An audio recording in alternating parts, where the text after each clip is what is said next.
Very good morning lovely தங்கங்களா. Oh my God, நேற்று பார்த்தீங்கன்னா ஒரு ஃபிலிம் போகணுன்னு சொன்னோம்ல, செம்ம சிரிப்பு. லாஜிக்கல்லாம் பார்த்தலாம், நான்லாம் ஃபிலிம் பார்க்க மாட்டேன். 3 மணி நேரம் போகிறோமா சிரிக்கிறோமான்னு. இந்த ஹீரோவோட ஆக்டிங் பிடிச்சிருந்துச்சு, ஒரு மாதிரி நல்லா இருந்துச்சு. அந்த படம் ஒரு மாதிரி ஜாலியாக இருந்துச்சு. லாஜிக்கெல்லாம் பார்த்தோன்னா அதில் ஒன்றுமே பண்ண முடியாது. 3 மணி நேரம் போகிறோம், அவனும் நடிக்கிறான், நம்மளும் சிரிச்சிட்டு வரலாம் அப்படின்ட்டு பார்த்துட்டு வர்றது தான். ஸோ அது ஒரு பக்கம். இன்னும் நான் பெட்டி ஓப்பன் பண்ணவே இல்லைங்க, அந்த வெடி பெட்டி. என் பையனுக்கு ஃபீவரே வந்துடும் போல். அப்புறம் அவனே புரிஞ்சுக்கிட்டான், சரி சரி டைம் இல்லை அம்மாவுக்கு பண்ணிக்கலான்னு சொல்லிட்டு. அது ஒன்று, ஒரு கிஃப்ட் ஒன்று வந்திருக்கு, அதையும் ஓப்பன் பண்ணணும். Ma'am thank you so much. அதுக்கப்புறம் பார்த்திங்கன்னா என்னமோ இப்போ சொல்ல நினச்சினே, இப்போ தான் தூங்கி எழுந்திரிச்சேன்னு வச்சுக்கோங்களேன்.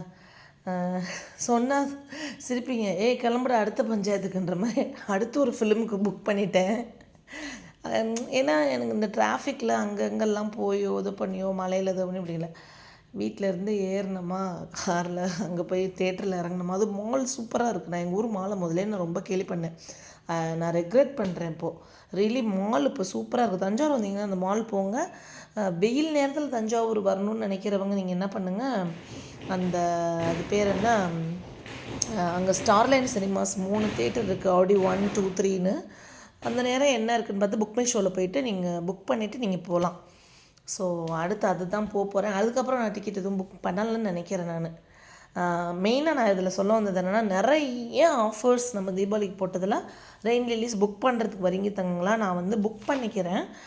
எப்படின்னு கேட்டிங்கன்னா, நிறைய ஸ்க்ரீன்ஷாட் அனுப்புகிறீங்க, பேரோடு அனுப்புகிறீங்க, எனக்கு ரொம்ப ஹாப்பி.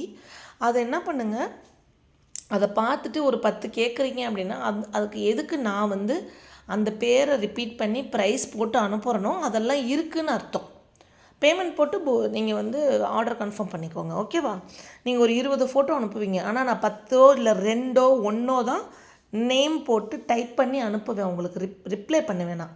அந்த ரிப்ளை உங்களுக்கு புக் பண்ணியாச்சுன்னு அர்த்தம். என்கிட்ட அது இல்லை அப்படின்னா நான் என்ன பண்ணுவேன்னா, இதுவே கொடுக்க மாட்டேன், டைப் பண்ணி அந்த பேரை அனுப்பவே மாட்டேன். அப்படின்னா அது இல்லைன்னு அர்த்தம், ஓகேவா. தேங்க்யூ.